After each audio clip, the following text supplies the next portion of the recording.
Take it away. All right, Neil, appreciate it. Welcome back to our New York City studios. Neil was hyped for that highlight. It's only fitting that it was an overtime game as the way to end our playoff push. Me, Adrian Wojnarowski, Jalen Rose, Jay Will, and Jalen sipping his tea because he picked the Memphis Grizzlies over Steph Curry and the Warriors. Took about 100 off of you, and now he's celebrating. He wanted it. Draymond will just dunk the ball. Draymond. Yes. So a couple of things. What ends up happening in situations like this, the Memphis Grizzlies, they wanted it more. And they're actually a better team. Like the Golden State Warriors have Steph Curry, the MVP candidate, but just look how deep they were able to go into the box score. Valanciunas was in foul trouble. Jaren Jackson Jr. didn't finish the game. You have Tillman playing minutes, Bane playing minutes, Grayson Allen playing minutes, Dylan Brooks playing D, John Morant being a franchise player. That's why I felt like they would get it done. Congratulations to the Memphis Grizzlies. Two unsung heroes. Obviously, Jeff Van Gundy talked about Xavier Tillman in the second-round draft pick that he got from Michigan State. But I got to give love to Slow-Mo, a.k.a. Kyle Anderson. Yes, flipped it around, right? Just his ability to block shots from the weak side, to get steals, I think pivotal for this team. And then I got to give a lot of love to Dylan Brooks. Now, I know Steph had 39 tonight. He had 28 shots. He had to work for every one of those 28 shots. He was face guarded. He was denied. He was played on the high side of all those screens. And people at home need to understand, when you make Stephen Curry a 2-point scorer and you make him score over the trees down low, you take away the 3-point shot, how hard that is to do it entire game. I got an irrational confidence question I want to ask you before Woj go. When Dylan Brooks goes to the podium and they say, who's the best defender of Steph Curry, who's he going to say? Himself. Dylan Brooks. And he's going to have shades on when he does this. But Woj, I got to ask you, they just named all of the youth movement that we keep saying are the Memphis Grizzlies. What did this game tell us about the way this team has been built? Well, their general manager, Zach Kleiman, it was a clinic in the two big deals he had to make to reshape this organization, trading Marc Gasol to Toronto and Mike Conley Jr. to Utah, who now they're going to face in the first round of the playoffs. And, Valanciunas comes back in the Gasol deal. They extend him. And, Grayson Allen, who comes back with a couple first-round picks in that Mike Conley deal. But listen, their second best young player and one of their cornerstones, Jaren Jackson Jr., he's just getting his footing in this season. He played, missed 60 games coming off that knee injury. This is going to be an organization led by Kleiman and Taylor Jenkins, their second-year head coach, getting this team into the play-in last year and now beyond that into the playoffs this year. It is a remarkable building job that they've done in Memphis. But also he had a moment of truth.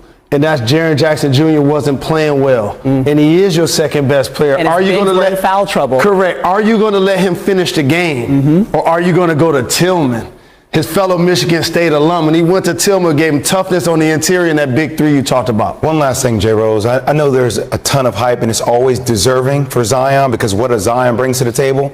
We need to start seeing that same kind of push for John Morant. And we need to see more John Morant. What he does on the court is special. John Morant finishes shooting. Well, that's why one of us picked him to win. That's why one of us, by the way, let's talk about what Ja did today. Okay. Too little. Bye-bye. With the floater on Steph. And then the big boy, spin back. Bang, bang, bang. And see, the thing is, he made 5 threes. And he played with pace. See, what ends up happening, you always could shoot your whole career. What ends up happening when you can't shoot and you don't play with pace, when it's coming to you, start thinking about it.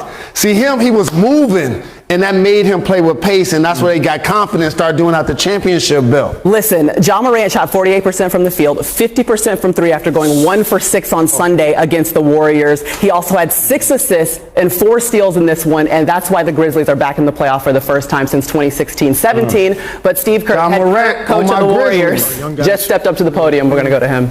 I think our vets had great years. So fun to see Kevon Looney healthy again. Steph and Draymond have just fantastic years. So I think we made a lot of strides this year, and I'm really, really excited about what's next for this group. But for now, really disappointed that they're not going to get the chance to play in the playoffs. It would have been a lot of fun. I'll take any questions. First question tonight is from Jenny McCauley, Associated Press. Steve, I know we've asked you so many times about Jordan Poole, but just to see him in those last seconds of that game, what he was able to do. I know there was a turnover there, but some of the shots he made and the passing, what can you say about just his growth and what he did on this stage tonight? Yeah, he played so well, not only tonight, but, the last couple of games have all been basically playoff games, the last three, and he's played well in all three games.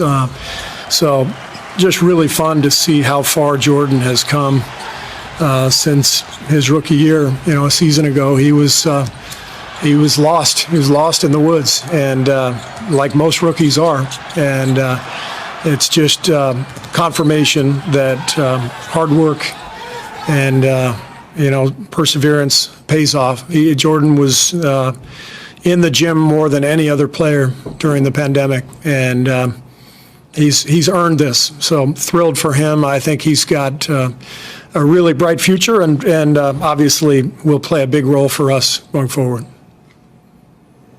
Next up is Kareth Burke, NBC Sports. Steve, what did you tell your team post-game after they emptied the tank? That's private. That's for us. But needless to say, it was all positive, because I'm very, very proud of the effort and everything they put forth. Anthony Slater. Do you view this season, wider scope, as a success, and what do you feel like you learned about this team moving forward? I think this season was absolutely a success, Anthony. We would have loved to have gotten into the playoffs and tried to make a run. We were really a good team over the last 22 games, I guess. To put together a stretch like that over an entire quarter of a season, that's not a fluke. We were the number one defense in the league during that span. And to watch Jordan, Juan, Mike Mulder, these young guys grow and develop, that makes this a successful season because of what it sets up for next year. I'm also thrilled for, I mentioned Kevon, Damian Lee, some of our younger vets who put together really good seasons and kind of solidified their own individual careers. That's crucial. As coaches, obviously we're trying to win games, but we want to help these guys get better. That's a big part of our job, is to help them improve. And that's why the training staff did such a great job with Loon, getting him healthy, and the whole coaching staff working every day with these guys. It's very gratifying. Obviously, a crushing way to go out, 2 straight games that were basically gut punches. We felt like we had the control of the game the other night and lost, and then really didn't have the control of this one, but could have won. We had the last shot in regulation, so ball just didn't go our way. But we've had a lot of great breaks over here, over the years, and a lot of bad ones the last couple of years, with injuries especially. So all in all, you have to look at this season as a success and something to build on. So the Warriors looking at this season as a success as they wrap it up, and not many have been more successful than Steph Curry this season, averaging 32 points per game, his most in a season in his career, and also the most by a player in their 12th season or later in NBA history. So Steph Curry and the Warriors are out. The good news is the Grizzlies move on, and we will be moving on with you for a quadruple header tomorrow. So if you're excited about the playoffs, we got you covered starting at 1 p.m. with NBA Countdown. For Adrian Wojnarowski, Jalen Rose, and Jay Will. We're out of here.